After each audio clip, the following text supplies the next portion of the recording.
Hello guys. Oh yes, my beautiful people out there, this Vera TV program in the building. So as make I greet you not too much. This Vera TV program. Good evening, good afternoon, wherever you are.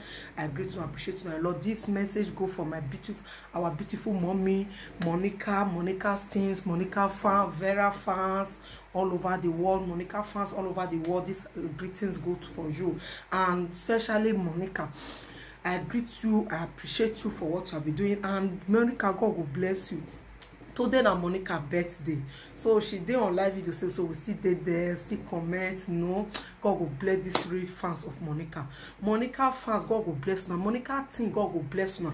As now take love and wanna still see say na good person, God will bless now. God will continue to be blessed now, because this life, they say anything you are doing, people see you. And with the pray more not get evil people near body, evil friends and whatever near body. You will come turn bad person when people will come hate you. But at the time when people will come realize say you are a good person, people will not see that yes, you are really a good person. Monica, God will bless you. Long life and prosperity. Happy birthday to you. Happy birthday to Monica. Happy birthday to Monica. Happy birthday to you. I dedicate this song for you, Monica. Long life and prosperity, all your household, your children, your husband. I commend them to God's hand, and long life, prosperity in the mighty name of Jesus. Up we shall go. As we they go up on us, so we still see they go up. We the Monica friend, the Monica fans, the Monica team. Up now we go they go, because they say who like good team will surely locate them. Evil people knock on their door, but good people, why good people, good team knock on their door and good team follow them, and a good team will continue to follow us. Up now we go. Anything we touch shall be a blessing. Anything we do shall be a blessing. Prosperity shall be with us. You understand? They'll gather in one way, they shall scatter in 7 ways. You know, this life, do good. People know is doing good, and people know is doing bad, and people know bad people. You understand? I just come out this evening. She's on live video celebrating happy. We still did that. Also comment, wish her happy birthday, long life, prosperity. So now, so it will be my people. This life now, what it be say, we will love each other, and then we will see good thing, we will appreciate them. As my real fans and Monica fans, Monica team, they like good thing. When they sit there, they follow Monica. When they sit there, no say a nice person. So now, so nice, go sit there, they follow. Now, good thing shall locate you now. All those people when you know good thing, when you know say yes is yes, no is no. God will bless you now. All those Monica fans when no you shame, cast church, when they follow, Monica, when they support them. Now, so now self go they see support. Now, so my children go they see support. Up una go. Blessing go locate now. This special message, this special beautiful song, this special video made for Monica and her fans and Monica team. I do this special video for them, especially for her birthday, to wish her happy birthday to you. I hold you now. You know, I wish you a long life and prosperity. You understand? Up now go up myself, I go. All our heart desire, God will do for us. Anything we touch shall be a blessing. Anything we do shall be a blessing. You understand? Because this life is very good to be important. It's very good to be good. You see how people they dash and money. You see how people they follow and they happy. People they dash and money. People who they call they happy. They happy. Who they rejoice self. Who they rejoice self. They rejoice. Who they give thanks to God, they give thanks to God. So now so blessed go take the locate now. Now so blessed go take the locate us. You understand? So blessing shall be our portion. Prosperity shall be our portion in the mighty name of Jesus. Oh, I thank you, Lord, for a beautiful day like this, for good and bright day like this. Today is 15th of July.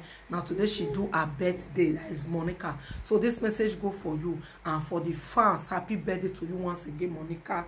Lobo, Monica and Blues. Happy birthday to you. Long life and prosperity. All your heart desire shall be granted in the mighty name of Jesus. Also, my mom and next year or her next year man, she's still far. You understand? So it's good to be good, it's good to be nice, it's good to know good thing, not be to see good thing to the turn bad, to see good thing they call her evil. or to see good thing not to like am, to see good thing dey spoil am. No, that one not good. When you see good thing, appreciate. When you see good thing, like am. When you see good thing, see follow people happy. Why you see many people today better say something they disturb, they something they worry, they not they progress now, because why they go see good thing or they ignore, and they go see good thing for them to appreciate, for them to thank God, for them to say, oh, this thing I like am. They go there, they go say at the end when you know go come better for them, that time to call the use eye the cash wish. No, this life, when you see good thing, appreciate them.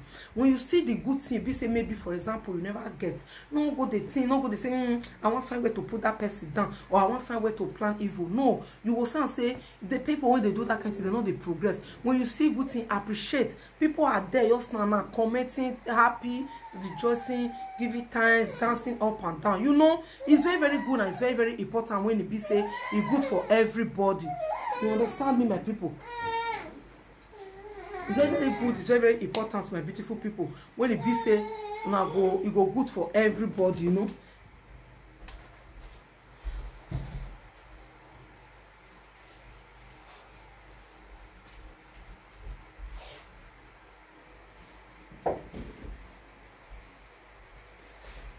Oh yes, my people, God will bless us. So it's very good to be good, and this video go for her. I thank and appreciate you, my Lord, all those real fans, all those real people when God will bless. All my heart desire shall be granted. Oh yes, guys. So we still did this. You dance happy birthday when they cut cake with people. Oh, God will bless those pockets one for brick on. You go continue to the full. That pocket go the full. Those people when you dash and money, God will begin to bless you. In the mighty name of Jesus. That one pocket one for bring up for this our birthday. Those when you buy a gift when we don't know. People when you buy a gift, when you buy a different thing, God will begin to the bless me. Pocket one for bring, you go the full. That pocket is also full, go the full. All the Monica fans, the Monica team, God will bless you now. Wanna tell you surprise this our sister. Oh, God will bless now. So say the happy since. Congratulations to you once again. I greet you, Monica. God will bless you. Happy birthday, long life and prosperity to your household, to you, to me, to all our fans, Monica fans, Monica team, Vera fans. God will begin to be bless you now. Anything I touch shall be a blessing. Anything I do shall be a blessing. On our life, on our children's life, anybody when you carry now good shall locate that person. As when I take carry Monica on good, when I tell you happy birthday, when I not tell you shame, cash, when I tell support, when I tell let everywhere the suburb, the sonyo.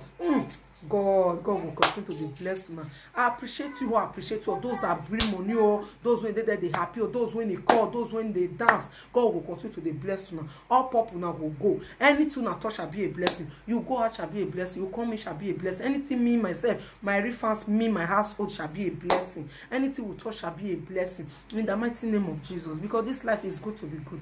It's good to be good, and when you are really doing it, when you're good, people out there know. People out there, they are watching you, they are looking you, they know who is evil and they know who is good. So don't they let people they know who bad and who good. When you they do good, continue to they do that good. When you they do anything good, not be you go talk, and people around you will say it. You will not be the one to come out and say I'm a good person, I'm not evil. No, people around you will testify who that person is. If you are really a good person, if you are a bad person, if you are a fake person, people out there will testify. So now what made me they happy with that. So people when you good and no bad, people they there when you know them. People they there when they see they say, this person a nice person, or person they there when they paint you black and blue. People are out there to watch say, this person be good, but why they call they say not good now? Then people don't put eye for ground to watch and to check if you are a really bad person or if you are evil. You understand? They are there to check. They are there to really watch you eye to eye. Some will monitor, they'll be looking at you, you will know. They feel, hey, what do they do? But at the time, they are watching you. They want to know if you are really a nice person. They want to know if waiting people talk. Now, to many people, they come in and when my own happen that time, they say, as we take the talk, people, they say, Vera, no good, Vera, no good. But at the time when they take their time to watch me, they take their time to really know who I am. They can't still say, I'm not a bad person. That is it. Nobody no good. Everybody good for this, but they pass each other. So your days, many of them are evil. Many of them are evil when it be say they're wicked, like say tomorrow, not they, you understand? So they're wicked. you go dey look and say they're not wicked. Now character go still let them still know who they are. So I thank you and appreciate you a lot for supporting Monica today birthday. The birthday, you're the hot, you're the suburb, yours the hot, my people.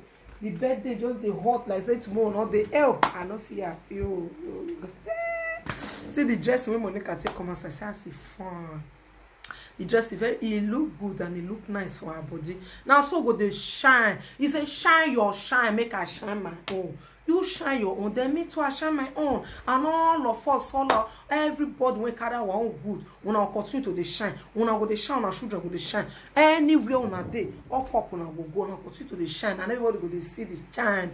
Shine your shine, make I shine my shine. Shine your shine, forward ever, backward never. As a talk and so it will be. Forward, up now will they go, back never. Anything we touch shall be a blessing. Anything we do shall be a blessing. Now, so my beautiful people, my beautiful fans, God will bless you. Now, listening to this video attentively, and this video specially made for Monica for her birthday. I want to wish her happy birthday. I'm gonna still help me, my real fans, my real people. Many of my fans still did there just now. I'm gonna still help me wish her happy birthday. Today is her birthday. So obviously I'm not going to do video since I just still busy with sound today. I'm not going to enter live video, so I just stay busy, you know.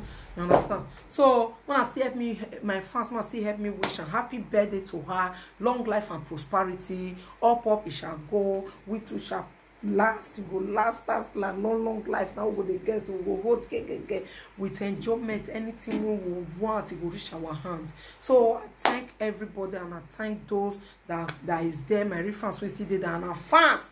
Monica team and Monica fans, God will bless you.